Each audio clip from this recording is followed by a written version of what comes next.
Amid the frozen Arctic ice fields, where polar silence reigns and temperatures fall to levels dangerous even for metal, a blizzard approaches.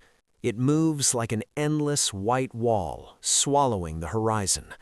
And it is at this very moment, in conditions where human survival is barely possible, that a silhouette emerges from the fog, ice, and swirling snow. This is Russia's newest vessel, Ivan Papanin, a ship designed specifically for a region many consider the most dangerous and least explored on the planet. For decades, the Arctic was viewed as nobody's land, distant, frozen, and economically unprofitable.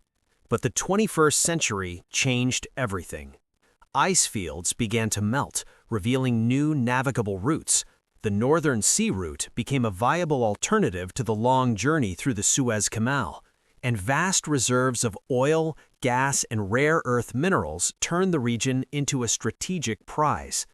Russia was among the first to understand this. But to secure a foothold in the Arctic, building bases and research stations was not enough. A fleet was needed, one capable of operating where even advanced technologies often fail. This is how the story of Ivan Papanin began, a ship meant to change the rules of the game. The initial concept envisioned a military icebreaker, a patrol vessel able to break through ice and support logistics. But geopolitics evolved faster than the blueprints. NATO activity in the Arctic increased, the United States began deploying patrol ships to Alaska, and Canada announced a new class of Arctic frigates. It became clear a simple icebreaker would not suffice. Ivan Papanin was turned into a hybrid. The ship combined the strength of an icebreaker, the mobility of a long-range patrol vessel, and the firepower of a true combat ship. This combination is almost unheard of in global practice. Russia created an entirely new class, something between a warship and a heavy icebreaker, designed for regions where traditional naval fleets simply cannot operate. To survive in the Arctic, a ship must be more than strong. It must be intelligent. The steel hull of Ivan Papanin is engineered to withstand impacts from ice up to 1.7 meters thick. It literally slices through ice fields, forging new passages even where conventional icebreakers struggle. Its radar and sensor systems are built specifically for extreme conditions. They operate through fog, detect cracks in the ice, and track other vessels even during whiteout blizzards. Diesel-electric engines remain functional in temperatures that can cripple the electronics of many of the world's fleets. On the aft deck, space is reserved for a reconnaissance drone or a light helicopter. This allows the ship to monitor territory far beyond its own visual and radar range.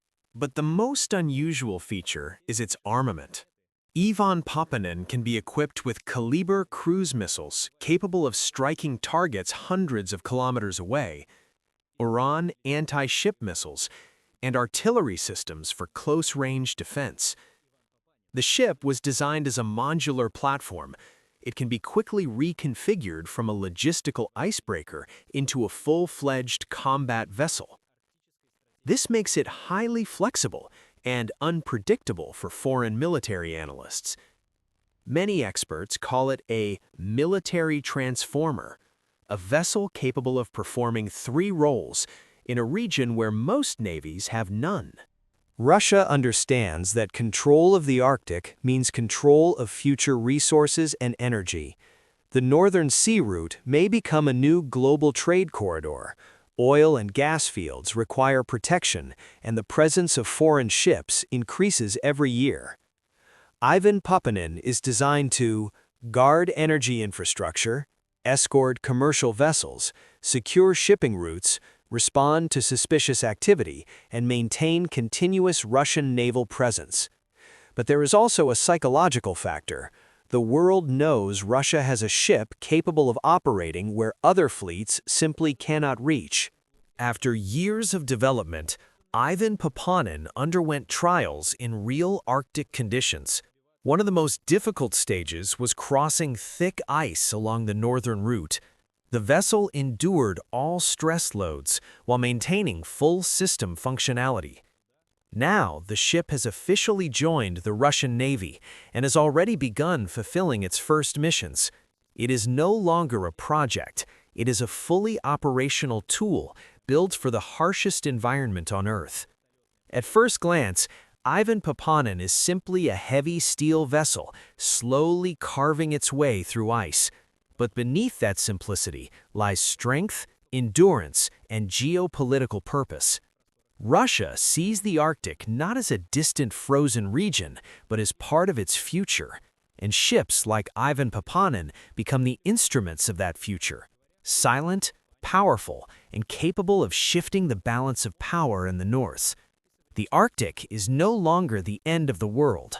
It is a new frontier, and the struggle for it has already begun.